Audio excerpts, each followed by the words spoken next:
All right, here we go. Hello, everyone. Sorry, I ran in right at time. It's not usually the case, normally very early. My name's Sydney, and you should be able to see a nice little slide up on your screen right now. Just some things to get us kicked off here.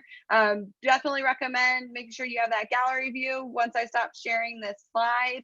Another piece is to rename yourself. So if you can hover over your image, you should see 3 dots and you can say rename. And we recommend just putting your name and then the school or organization that you're representing today.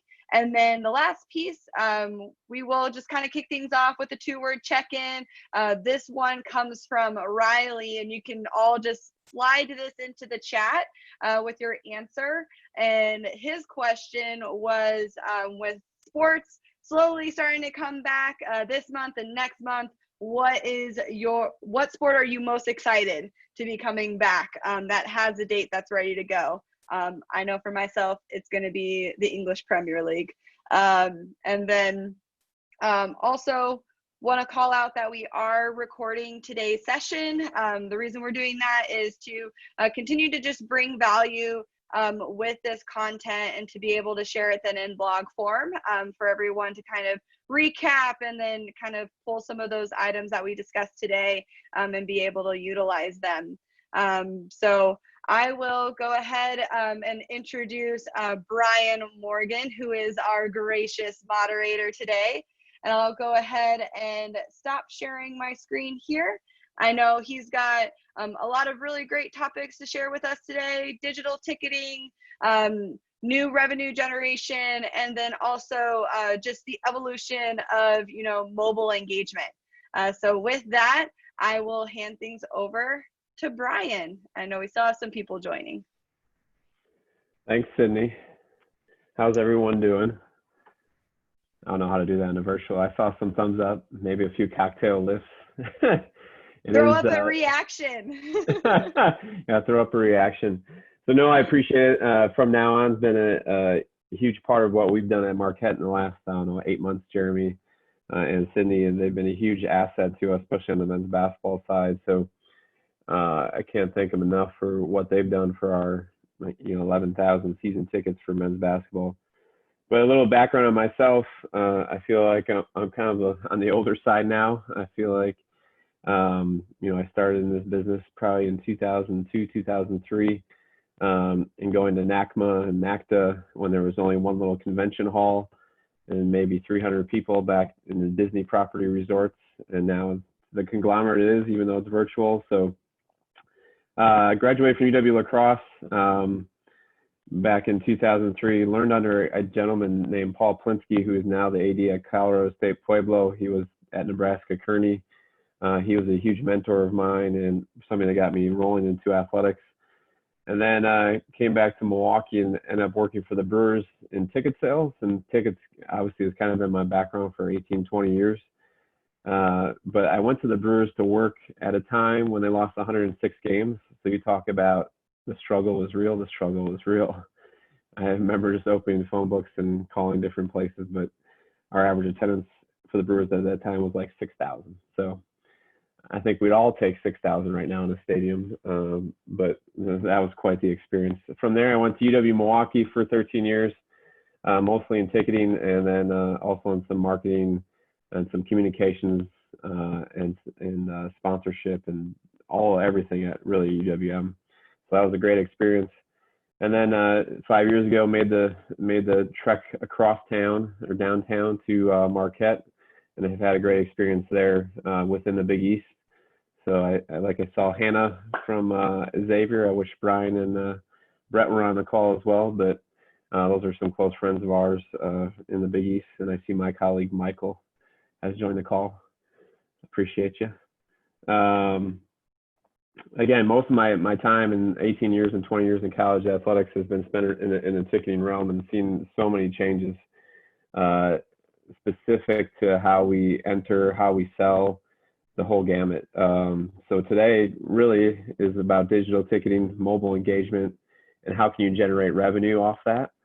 So again, appreciate any dialogue. I don't want to see a lot of mute buttons. I want to see some unmutes if possible, to get us going through this, because the best part's at the end, right? So you guys can have a sip off scene, but at the end we'll toast it off.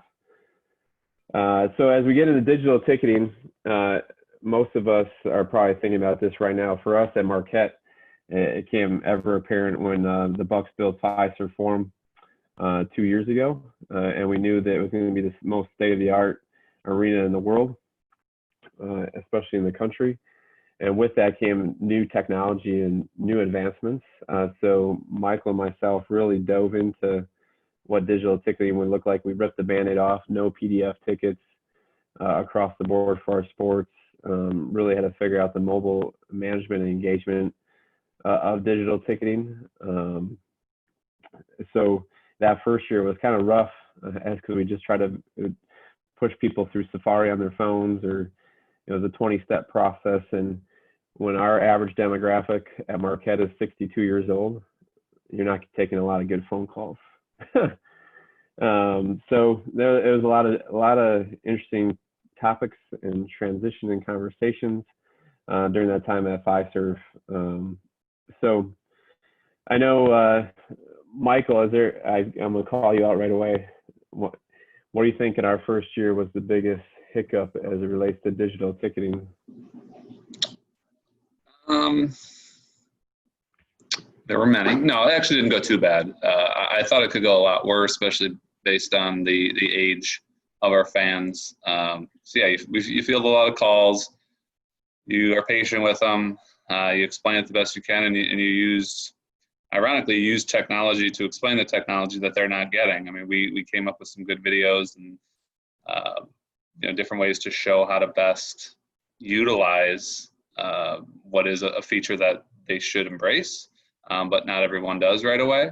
So I think finding every way you can to creatively show your fans how to best use it, so then they can see the benefits of it is huge, and you can get some allies on your side instead of people just complaining all the time. Yeah, I think what we took away from that is we had to even hone in more on our customer service side as it relates to digital ticketing, especially our older fan base. That we had a few phone calls or even in-persons where we got cussed out, which those are always fantastic.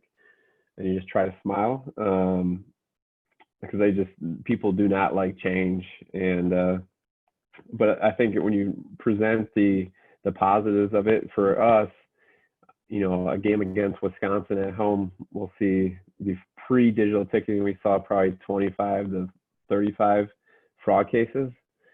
In our first year in the building, we did play Wisconsin at home. We had 0 fraud cases because of digital ticketing. So that was huge. And then anybody that uses Ticketmaster, they have some good templates in terms of, we stole some from Creighton, but there are some good templates on how to communicate or develop a guide. I think it created more human capital time in presenting digital ticketing, because you had to create a guide and the how-tos. And this past year we did more on videos, but that was probably the biggest thing, is leaning on your ticketing providers. So I know some are Pacquiao and some are Ticketmasters, SeatGeeks, those different things, but some of your ticketing providers probably have platforms for you to send some of that information out. The other thing is, I think the positives is customer management, and instead of having one person to get their tickets to that person, we saw less calls on people trying to get tickets to other people, and we'll call them different things, and also less time on printing, obviously, and less cost. We cut our costs probably $30,000-$40,000 on season ticket books, just in the pure fact of going to digital ticketing. I have a question on that. Did you, if that's okay, did you decrease prices or anything since you weren't giving them that ticket stock? Like, we kind of talked about digital ticketing, but we're just worried that people are going to complain about not getting those, custom tickets. Right. So that's actually part of my second topic, new revenue generators. No, that's you. It's a perfect. I don't know if we're ready to segue yet, but I'll touch on it now. So we're lucky to have the Bucks, and they're great partners. So we took their model, and they were ahead on digital ticketing by 2 years or so, but they charged $100 for season ticket books. So we took the same model to kind of rip the Band-Aid and charged $100 last year. And we had Oh, so like if they 400 want it, they can order it. Yep, 450 accounts ordered the $100 ticket book, generating $45,000 for us to help pay for Jeremy's app. I don't know if I'd go that far, but yeah, I mean, we'll take that. Yeah, you got a token. So yeah, that was the opportunity. I think this year, I know the Badgers are looking at, they're going digital ticketing, they're charging $30 for printing. We looked at pre-COVID, Michael and I did, for even just the spit tickets, charging a processing fee for that. The whole goal of this is to get everybody digital because essentially it should make your life easier, it should cut down on costs, it should be more efficient. The other thing with digital ticketing, all the transfers and all the different things you see within the back end of your ticketing system, you're able to pull those emails and communicate to them, even if they resell. You can't do that when they just pass the ticket. So we were big and intentional on our move to the new arena on trying to, what you need to know for game day. And those people that just pass their tickets along hard copy wise are not getting that information. So there's special promotions, in-game engagement, sponsor related things, pre-game concessions. So some people might show up and not even know that, but if we get more digital, we are able to pull those emails on the back end. They're able to get that information. And then we also are able to dump them the push notifications that we use with from now on. Great question though, Megan. Any other questions? Hannah, I'm gonna pick on you because you're at Xavier and Brett's not on the call, but That's fine. I think you guys are looking at going digital ticketing, right? This year, talking to Brian Hicks. Yep, that's what we're currently figuring out what it'll be like. But yeah, it sounds like we're just gonna rip the Band-Aid off and just go completely digital. We'll probably give fans the option to just get like our generic ticket stock if they, for the ones that are over 65 and don't have a smartphone, without charging them. And then next year we would charge them, since we kind of made the decision a little bit later in the game. So they won't get any like special custom. We might do like a special poster that like, oh, this is what the ticket stock would have looked like. But yeah, so we're still figuring all that out, but hopefully next month we'll announce it. Yeah, I think Florida had a good example last year in football, I think, where they put a commemorative ticket within their game programs. So that was a way to tie in the commemorative ticket, also a sponsor.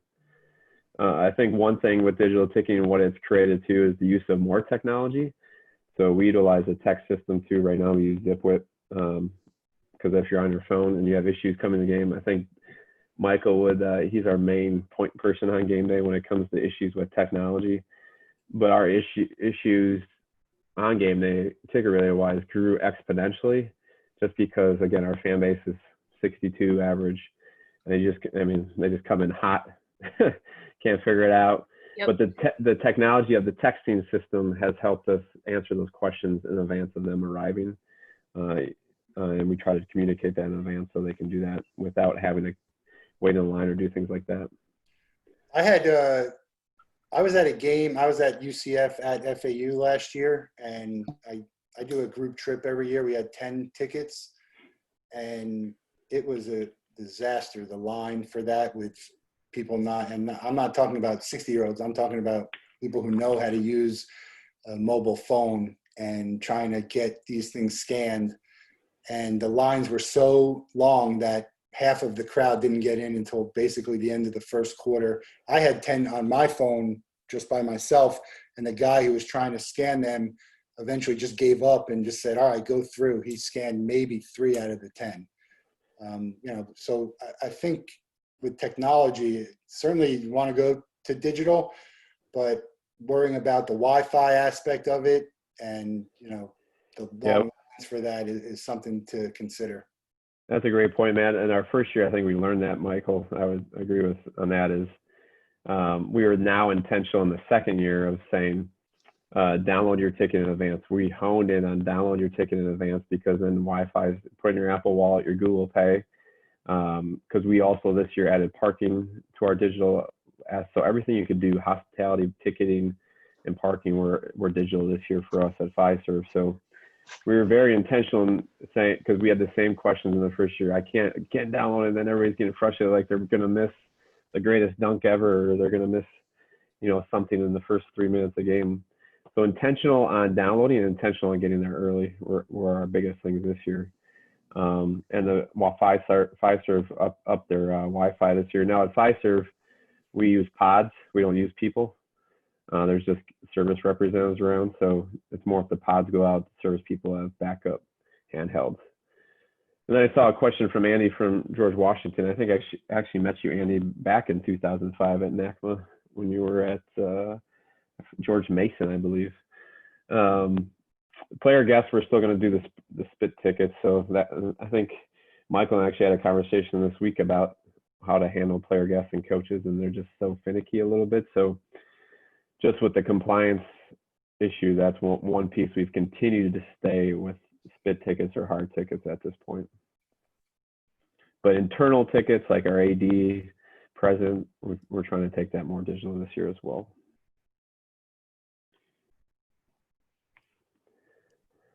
Any other questions, thoughts, anything that anybody's seen as a challenge that's already, anybody that's done digital ticketing has seen as a challenge?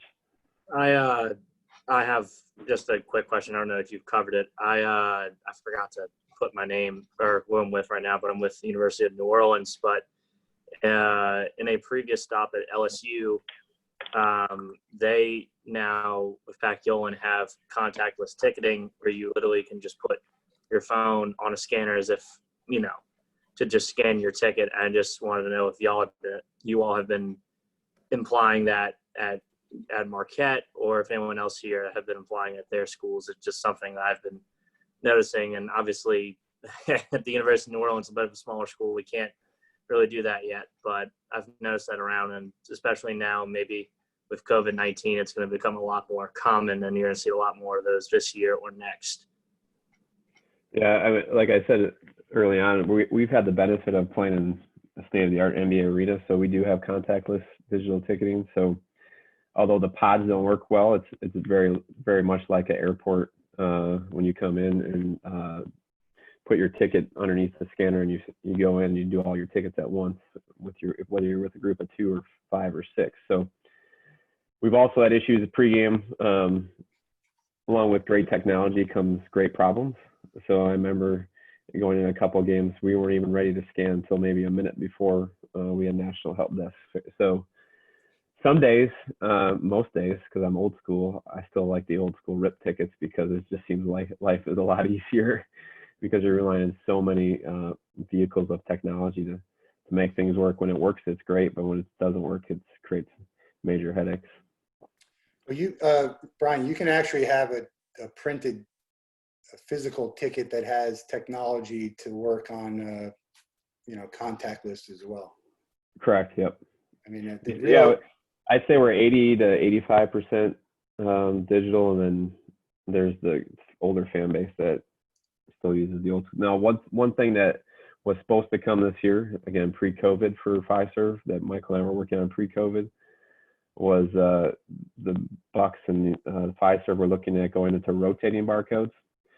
So our biggest issue, probably even in digital ticketing, has been dealing with StubHub and some of these resale markets, because our new pods do not accept screenshots because it's supposed to cut down on the fraud. So at Fiserv, we were looking to get the technology to go to rotating barcodes, kind of like if you're at a corporation, you have a new password every 30 seconds, you got to type it in to get in. So that's where it was headed. I think now it's kind of just been put on hold because obviously we're shut down, but that is a new wave of technology come to ticketing that to kind of offset the screenshot issues that we faced in the last 2 years. The rotating barcode brings the Wi-Fi into play. Correct. It's all very intriguing. Yeah. Gives you headaches. What I forget who said this, but maybe it was Hannah, said something about ripping the Band-Aid off. I mean, if you have a season ticket holder who's 10, 20, 30, 40 years have had paper tickets and they want something, are you going to offer any other options? I mean, I know you said you'll give them, but maybe there might be more than you expected. Have you told them that they're going digital yet? No, we haven't made that announcement yet. So we're trying to figure out exactly what we would do. I like the idea of selling a season ticket book for $100, but we're also trying to cut down on all of our costs across the board because COVID equals budget cuts. So we're just trying to find a way to save cost on printing, and we just don't know if we can print, 8,000 ticket stocks for everybody that are full color and all that fancy stuff. So we're figuring out what the make good on it would be, but it's just kind of like, this is what it is. This is where we're going. So yeah, maybe, you email them an image of a ticket after the game, like, hey, this is what the ticket will look like. Print it off and put it in your little box of tickets. So we're still figuring it all out. But yeah, we'll hopefully announce it next month when we go on sale to public. So I can send you some information, but that's sort of what I do, is offer the commemorative type ticket. And what we can do is, let's say we can offer a nice ticket, and let's say, for argument's sake, it was $2 for each ticket for you. You wouldn't have to order that until you knew you already had it sold for however much you're going to sell it for. So there's no financial risk, and you can use that. It could be a season ticket, either a card or, a bunch of season tickets, or a really nice thermal ticket.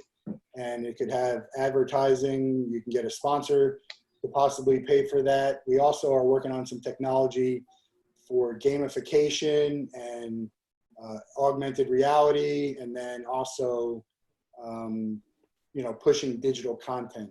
So aside from just the printed asset that you have for your partners, you can also push digital content through this, whether it's a ticket, a season ticket person could have that. Maybe it's just one season ticket card almost. Or they can order all the tickets. So if you have, how many home games you have, like 13 or 20, 13 or 18, whatever it is. If you had someone who wanted only 6 of those tickets because 6 of those games meant something to them, and you had another one who wanted 9 of those tickets, we can offer that. And that's something that, that's what differentiates what I do from what these other ticket companies. They're going to want you to order X amount of books, and you're going to order full books. So I'd be happy to send anyone information if they want that. I know that it's going digital, but you're just going to have people who can't use digital, whether it's because of their age or the technology or the Wi-Fi. And I think the problem that I had last year at that UCF game is it was crazy. It made the news. Just the long lines of people who couldn't get it digital. So, really, even as you're offering digital tickets to people, you really got to keep in mind that while the technology of a rotating barcode is great, the complaints that you're going to get, I think the amount of fraud that a static barcode creates is not as much. It's not a huge problem, I don't think. I think that people are trying to tell you to use a rotating barcode because it's better for them. And so I wouldn't be quick to move to that. I would stay with the digital and make it as easy as possible for someone who can print it out and just touch it and touch the digital to the screen, or print that home to the screen. And, that way, they probably can find someone to print it out for them. Or maybe you can have them, you could print it out for them at the box office if that was, some better solution than just trying to put everyone digital, which I think, I have a lot of knowledge about the digital stuff, but I think if you ask the experts, they'll tell you it's really not feasible to get 100% right away. Yeah, and from my 2-3 years now, I don't think we'll ever be at 100%, to be honest, at least in the near term. And it's trying to be as flexible as possible. Now, I say it's not always apples to apples either, because we play in a building that has now hosted over 70 major concerts, and dealing with like Live Nation and those type of things is different than maybe where I was at UW Milwaukee. You don't need the rotating barcodes and those different infrastructures. So it's just a product of that. And I think there's still a revenue opportunity. I mean, I'd say probably 80% of those 450 accounts that spent $100 wanted the hard tickets. Like, they didn't even care about the commemorative piece. I think maybe we had 10 calls on the commemorative piece. So that's why we're looking also at the printed processing fee, which some schools are also doing. And when we intentionally went out the first year, we said you could come down to the office. We weren't mailing anymore, so it's cut down on mailing costs as well as it relates to tickets. So if you wanted just the regular spit tickets, no commemorative, but you wanted hard tickets, you could come to our office. We'll print them for free, but you intentionally had to come down to our office. At that time, shake your hand, but now you can't.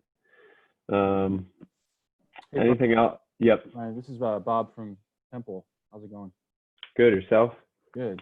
Hey, a question about, we're actually going pseudo digital this year. We're giving the option of mobile and PDF. So we're kind of taking it a little bit less than the rip the Band-Aid approach, but we're eventually going to go mobile in a few years. But question about communication strategy leading up to the home opener. What would you suggest in terms of a cadence, timeline? You know, what some of the important things to, you know, communicate to fans as you approach the first game to make sure it goes as smooth as possible? Yeah, I think what we learned and what worked well this year was everybody learns better off video. We all go on YouTube to fix something. So we intentionally created probably 2 or 3 different videos that people could pull up at any time. We also created a digital ticketing guide that people could thumb through at home. We also had it on site. So I think it's got to be over communicated, especially when we went into Fiserv. We over communicated emails and mailings about here's what you need to do to be prepared to come to Fiserv Forum on game day as we enter the digital ticketing era.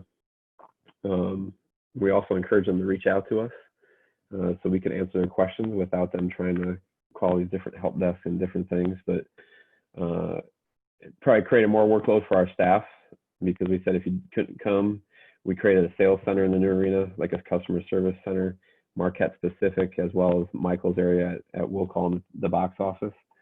And that's where we answer a lot of questions as well. But we were intentional in creating materials, the season ticket guide, but more importantly, it's the videos, short videos. From now on, helped us with some just the app stuff that we went through this year. But I think we have, again, less issues this year just because those how-to videos that led Ohio State had a great one that we kind of copied that they use for football. So we pretty much copied that one specific to Marquette. So Great. Over communicate is probably the biggest thing.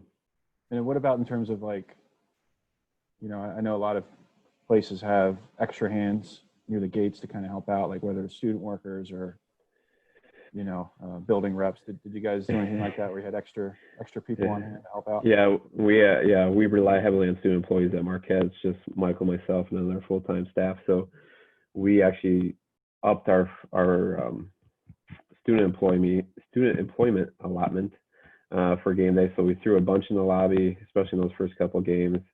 There's also a secondary entrance that comes right off the parking garage that we never had before that sees a ton of traffic. So we put some of our better students up there, and we try to have them around the Fiserv Forum staff who doesn't really know, they didn't really know digital ticketing as well as our student staff did. So obviously 18 to 22-year-olds have a better idea on technology than some of the Fiserv Forum 60-year-old staff. So that was very beneficial for us to put those staff out there. Great, thanks. Good questions.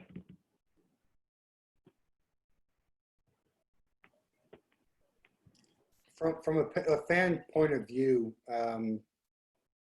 with having limited fans in the stands, how are you deciding who gets, let's say, if it's 30% or 50%? Is that part of contingency? And how do you decide who gets to be a part of that? Is it going to be the same people for all the games? Is it going to be trying to switch up, you know, as many people in a game as you can? What's the thoughts on that? Can you say that question again, Matt? The plans for if it's not allowed to have 100% capacity, you have to have reduced capacity. How do you choose that? Well, to be honest, we're at Marquette. We're not really crossing that bridge for basketball school, at least. I know the football schools probably are, but for us, again, I go back to the benefit of playing in NBA arenas. They're going to dictate what's going to be allowed, especially the city guidelines. and we could burn a lot of plans up right now and not use one of them. So I think the benefit too of what we have and some PAC clients that use Bellino, we use IO Media, but now it's part of Ticketmaster, is we'll have the opportunity to distribute pretty seamlessly using a platform through the virtual venue. So I think for us, we're just waiting to see. I mean, the last 30 days have changed a lot of things. I'm looking forward. Hopefully the next 30 days continue to stay positive. Carlos, you had a question. What was the effect on renewals? Oh, Michael, I think maybe we lost a handful of people because they couldn't Yeah, get. I mean, there's a handful would be the way to describe it. But there was probably other reasons that made them drop. I don't know if we had any that were specifically just because of our ticketing practices. Sounds good. Well, we'll jump into revenue because we're all trying to figure out how to generate revenue in this time where we're not having events yet. And then Megan brought up a good one before, and I think that was huge for us. I said to our Big East counterparts, where we sold the season ticket books for $100, generated $45,000. But it also took our season ticket book cost annually from about $45,000 to $50,000 down to $10,000. So not only did we generate revenue, we lowered expenses. Again, it gave me the avenue to work with Jeremy on getting the app for digital ticketing, which I'll touch here on the last part. But that was huge for us. And then moving into the app a little bit too, from a new revenue generation, it just allowed us to give sponsorship inventory. Like, inventory is never, there's never not enough inventory for our sponsorship team. We have Learfield IMG. So that just provided a number of new assets, especially on the digital ticketing. We're still learning new things from Ticketmaster on what can and cannot be done with some sponsorship revenue items there. I think the other thing we're generating more revenue for us organically is hospitality. We moved to digital this year. So when we had that conversation with folks, hey, if you go from this benefit level of $2,000 to say $7,000, you'll have access to not only your tickets, you have access to your parking and your hospitality passes all on your phone. So a business client that wants to send them can directly, text them right for their phone. All three things. It's seamless. You don't have to go meet them. You don't have to mail them. You don't have to have your assistant meet them to go get the tickets. So now sometimes they call us to do that for them, but I think it was a good, positive conversation that we could have with our customers on what that could do for them. Now on our higher end hospitality and courtside, we've tried to do lanyards so we can identify them when they walk in with barcodes on the back. Just from a building perspective, they also want to know what's going in. And I think the other thing is data capture, right? So for hospitality, our foundation folks or development folks can now see, Jeremy's coming. We have 18 games. Jeremy came within our higher end room 12 of the 18 games, and sometimes that can provide future opportunities to have discussions. Hey, you should move to this club next because you're really coming into this one. But also to give us numbers on how many people are accessing. It helps us with our expenses on food and drink within those hospitality spaces. So it's all, it may not be new revenue generation, but sometimes lowering, if you can expedite expenses, it can increase your revenues through those different platforms. Brian, I got a question for you. It probably wouldn't be new revenue, but it'd be transitioning revenue. Did you guys have sponsors as far as on your ticket backs or coupons or anything like that you had to transition? Because I've seen that a lot where, athletic departments have some sort of sponsor on the ticket back or what have you, and they had to transition that sponsor. So I don't know if you did or if you've heard about that, but I was just kind of curious your thoughts. Yeah, we did, but we told our Learfield team probably 2 years ago to start phasing that out with digital. Well, the other thing is why we went to your app is to include some of that. We do our season ticket folks all get what I call a high school card, where we have like our 12 to 14 partners. They all get discounts there as being part of a season ticket member. So that those assets kind of just rolled over into that We Are Marquette card that we call it, where they could present at Culver's here locally, or some other oil change places, or for a free beer before a game at one of our restaurants. So those were assets that were just transitioned to other spots, but we didn't lose them because we were able to transition them to other things.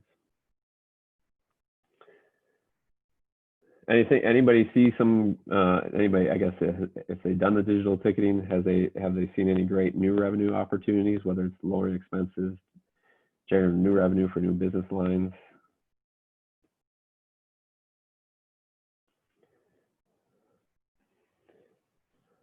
It kind of leads into the last point anyway. So into the evolution of mobile engagement. So in our first year in Fiserv, I think our heads exploded a little bit just with the transition of all 11,000, 12,000 season tickets, and 3,000 of those are students, but trying to figure out the digital world and the evolution of that we were maybe a little mom and pop shop on our digital ticketing. And then this last summer, as we explored how can we be better, obviously we had an app in the past that didn't really do much for us. It was really more a recruiting tool for Marquette basketball. We probably had a need for an app, and this is no way a shout out to Jeremy and Cindy and their crew, but we try to identify a way, how could a person, without going to their Safari or Google Chrome on their phones, like make it seamless and efficient to get to their tickets, but what else can we find that would also include some other enhancements, engagement opportunities for our fans? It'd be like a one-stop shop. So, with the evolution of digital ticketing, it drew us to Jeremy and Cindy and their folks, and we were able to have that Ticketmaster integration and have a one-stop shop for our fans where we could direct people, hey, download the Marquette Game Day app. Last year we had a walkthrough, the year before it was like 15 to 18 steps just to get, it felt like sometimes to get their tickets. And once you're logged in, you're logged in the app and in the Ticketmaster integration. So it's important to have that. But then we're talking with my marketing representative, Tori, what can we do more? What did From Now On or some of these other apps provide? Well, from now on, now we have, the light show, every game, pregame, push notifications, outside of emails, how many times you just delete an email after you read the first sentence? Well, now we could do push notifications. More people are probably apt to look at that quickly without deleting that. The other, things that we looked at is, can we engage our sponsors? Can we do, outside of game day, can we do some trivia or some different, contests or questions? And then, like many of you, probably on the marketing side, we've used Superfan U for our student rewards. How can we roll in student rewards as well into one place, one location that we can really label Marquette Game Day? And we're bringing on student rewards next year into our Marquette Game Day app. Because a lot of the students already, all our students are on digital ticketing. So they're already using the app last year to utilize it for game day. So now everything's kind of one-stop shop. Our sponsorship team's looking at more ideas to generate revenue and assets out of the app. But it was also just an extension of our website. It has a great, rip down from Sidearm. And the beauty of all of this, and many of us are probably in the same boat, you don't have a lot of human capital. So we were looking for something that really could be driven maybe on 2 to 3 hours a week of manpower, without creating extra work for a lot of staff within our office. And that's what we were able to do this past year by launching, obviously, with Jeremy and Cindy, and From Now On. And we had some great success with that. But in the evolution of that, I think that's where people are going. How can you communicate? How can you engage your fans in game? People are on their phones, it's changing daily what the percentage are, but it's probably 75 to 85%. You buy stuff on your phone, you listen to music on your phone, you do your work now on your phone. So everything's right there. So we know we needed to be in that space because we weren't in that space yet outside of just digital ticketing. So now we've been able to communicate, hey, the interstate shut down as we had that was a random 2 hours before the game notice. So we were able to push notify. I think the question before, how did you communicate digital ticketing? We over communicated the app. So people would have this downloaded and the ability to push quick notifications to them. So they would know what was going on. So to me, it's been a huge asset. I think it's something that maybe 2 years ago we weren't even really thinking about and we talked about, but for the ROI that we've gotten on it, it's been amazing, especially with some enhancements, especially if Sydney can get something to work for me this summer. she will be a superstar. If she doesn't, we're going to move on. No, I'm just kidding. But I mean, it's hit so many buckets for us, from revenue to communication to customer service. I mean, it's been endless. So in 6 to 8 months, we've had close to 14,000 downloads and 8,000 people registered for push notifications, which I think is amazing. And then in the average, over that span, our average user is spending about 6.5 minutes on our app. So during COVID, we launched a podcast in conjunction with Learfield IMG, a weekly podcast. So now we've been able to dump that on there. So we communicate that. So now people have found a vehicle in the off season to utilize that game day app. And now we just don't use it for men's basketball. We incorporate it on women's basketball, and we're going to incorporate it on women's and men's lacrosse this past spring. So basically our ticketed sports, and then men's, women's soccer and volleyball this upcoming fall. So it incorporates all our other sports as well. Brian, could you expand on or hit on maybe anything else that you guys use from a communication standpoint? I know you said, hey, the interstate's closed 2 hours ahead of time. Did you do anything? I know you guys use ZipWhip as well, but did you send out anything like, hey, we just won, here's a new ticket pack, or here's tickets for sale for the next game, or anything like that around ticketing as far as utilizing push notifications or anything like that? Yeah, I forgot that, again, sorry, my apologies. I forgot the gentleman's name from Temple, but this is what we used also.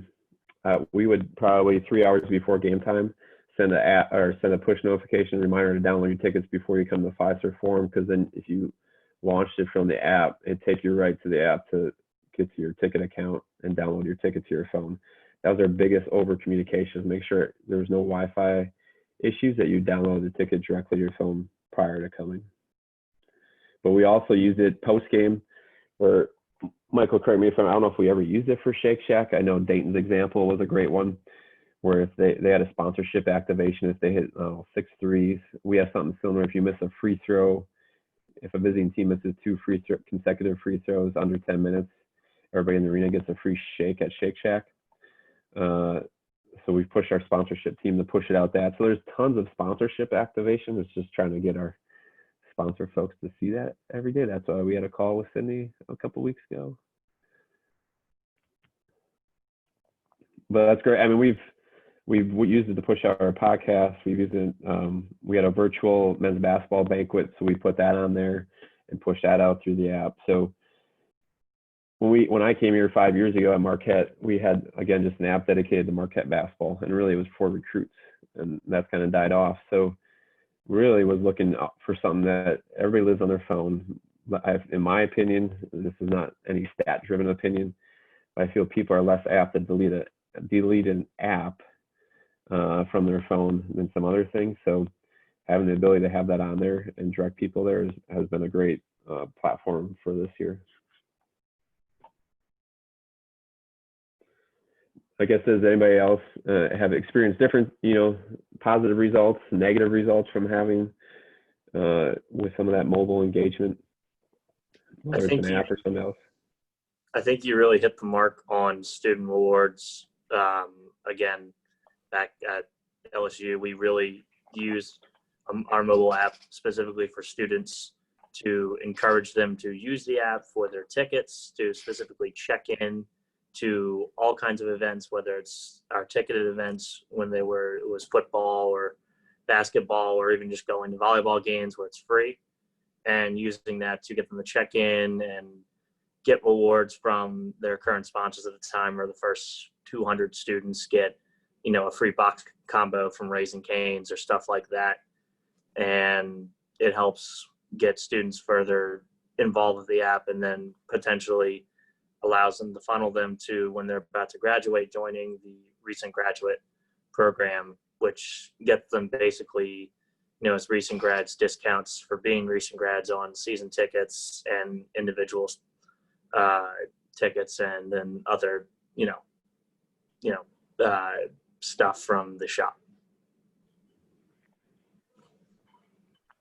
No, it's nothing against what we've used previously. We've used the other group probably for the last 5 years for Marquette, but we just wanted a central hub. We didn't want to have 2 apps, one for students. Some students were already using our game day app, so it's really just being intentional in our streamlining of the process for all our folks. So we'll see how it goes this year, but it's really more based on the ticketing side and streamlining than it was specific to the rewards piece. But as you know, students like free stuff, so it's important to continue rewards.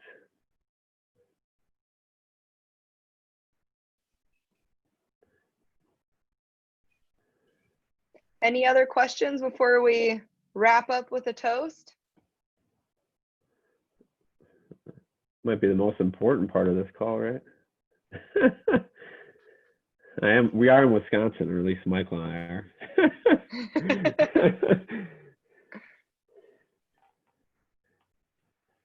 All right.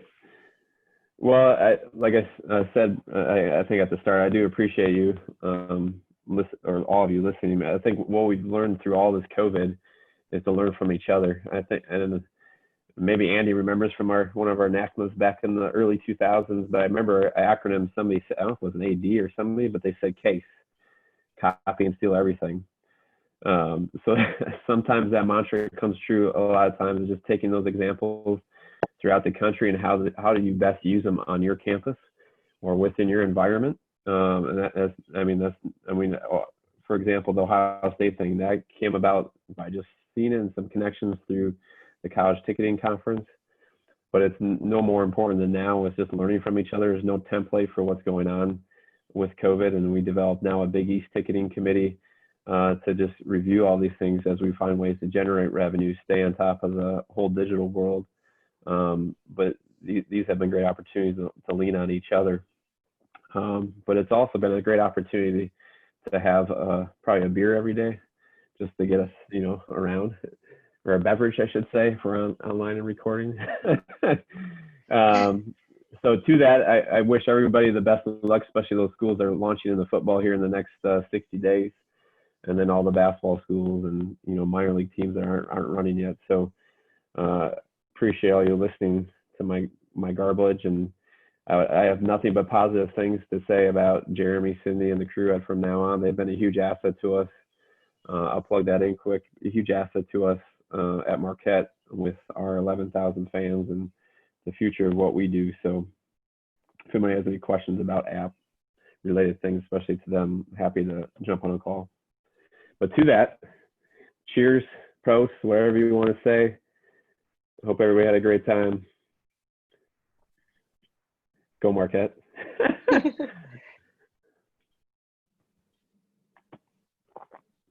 All Thanks, right. Brian. Thank you, We Brian. appreciate it. Yep. You're welcome. Definitely. Yeah. Thanks, Brian, a ton. A lot of really valuable information you shared. For those of you who all joined, thank you so much for registering. Thank you for taking time to hang out with us today and share a beverage. Definitely, be sure to follow us on social media to be the first to learn about our upcoming moderators. Our next one will be in 2 weeks. We've got John Wepking over at Minnesota State University Moorhead. And I know he's very passionate about everything rewards and mobile engagement. So follow us on social media to find out what topics we're going to be tackling in 2 weeks, and definitely be sure to register, and hope to see you all again soon. Take care, everyone. Thank you. Thanks, guys. Thank you.